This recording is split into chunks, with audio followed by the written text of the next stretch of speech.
Kita perlu kekuatan daripada Roh Kudus, karena tanpa Roh Kudus kita tidak bisa, saudara, berbuat apa-apa. Hari ini ku bersyukur merasakan kasih setiamu. Shalom saudara, selamat pagi. Kita ketemu kembali pagi dalam Morning Devotion. Selamat pagi saudara-saudara, apa kabar? Saudara, hari ini kita akan membaca dari Sakaria pasal yang keempat ayat 1-6. Demikian firman Tuhan. Datanglah kembali malaikat yang berbicara dengan aku itu, lalu dibangunkannyalah aku seperti seorang yang dibangunkannya dari tidurnya. Maka berkatalah ia kepadaku, apa yang kau lihat? Jawabku, aku melihat tampak sebuah kandil dari emas seluruhnya dan tempat minyaknya di bagian atasnya. Kandil itu ada 7 pelitanya dan ada 7 corot pada masing-masing pelita yang ada di bagian atasnya itu. Dan pohon zaitun ada terukir padanya, satu di sebelah kanan tempat minyak itu dan satu di sebelah kirinya. Lalu berbicaralah aku, kataku kepada malaikat yang berbicara dengan aku itu, apakah arti semuanya ini, Tuanku?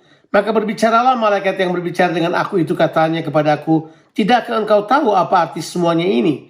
Jawabku, tidak, Tuanku. Maka berbicaralah ia, katanya, inilah firman Tuhan kepada Zerubabel, bunyinya bukan dengan keperkasaan dan bukan dengan kekuatan, melainkan dengan rohku, firman Tuhan, semesta alam. Saudaraku, pada pembacaan firman Tuhan tadi, Sakaria mendapat penglihatan, ini penglihatan yang kelima. Saudara, ini penglihatan secara khusus diperuntukkan untuk Zerubabel. Jadi arti daripada kaki Dian dalam penglihatan ini adalah Zerubabel akan mendapatkan kekuatan yang bersumber dari Tuhan saja.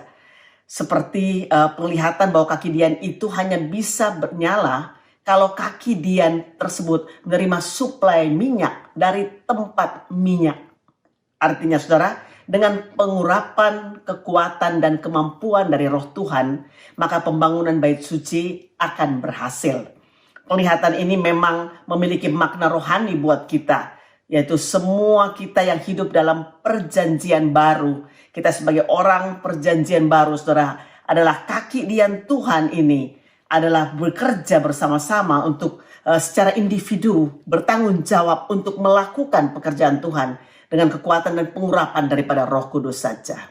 Nah saudara-saudara, penglihatan ini bermakna ganda tentunya.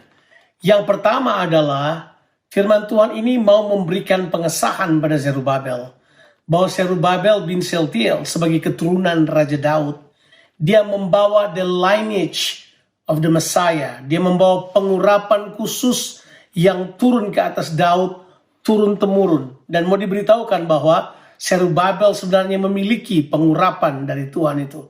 Seperti roh Tuhan turun ke atas Daud, roh yang sama turun ke atas Zerubabel. Dan kemudian seperti roh Tuhan turun atas keturunan Daud, Salomo, turun juga ke atas Zerubabel.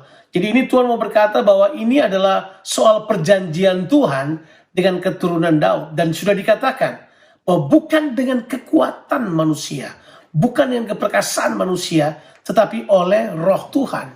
Tetapi yang kedua, Tuhan mau memberitahukan kepada Zerubabel secara khusus bahwa, hey, kamu memang sekarang dalam keadaan lemah, kamu ada cuma bersama-sama sisa-sisa atau remnants of the people, sisa-sisa umat percaya yang kembali dari Babilonia, tapi nggak usah khawatir.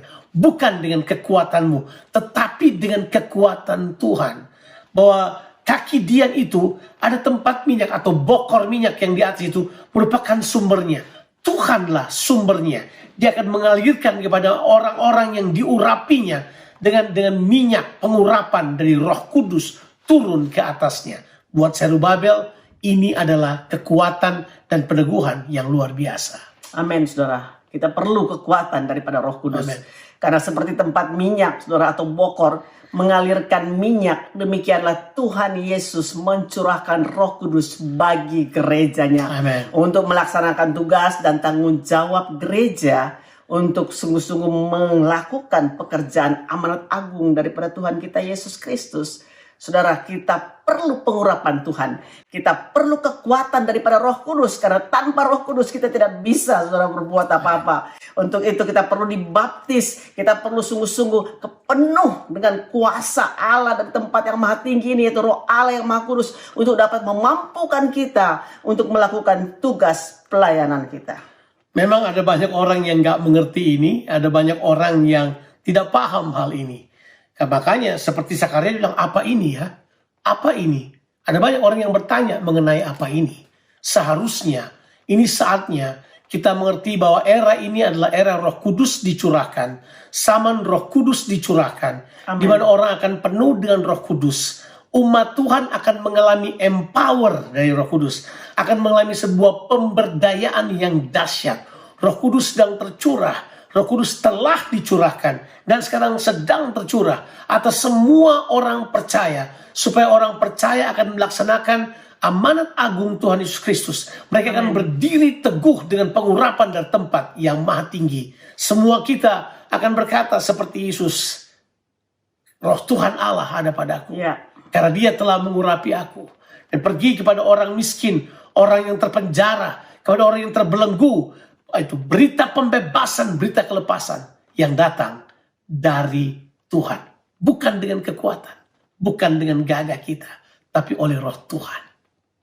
Saudara, kita tidak bisa melayani tanpa kekuatan daripada Roh Kudus. Kita perlu Roh Kudus dalam kehidupan kita. Kita percaya hanya Roh Kudus yang memampukan kita untuk kita masuk di dalam pelayanan pekerjaan Tuhan yang Tuhan sudah persiapkan buat saudara dan saya. Saudara, sekali lagi, bukan kuat dan gagah, melainkan Rohku, firman Tuhan semesta alam. Have a blessed day. Tuhan Yesus memberkati saudara sekalian. Amin.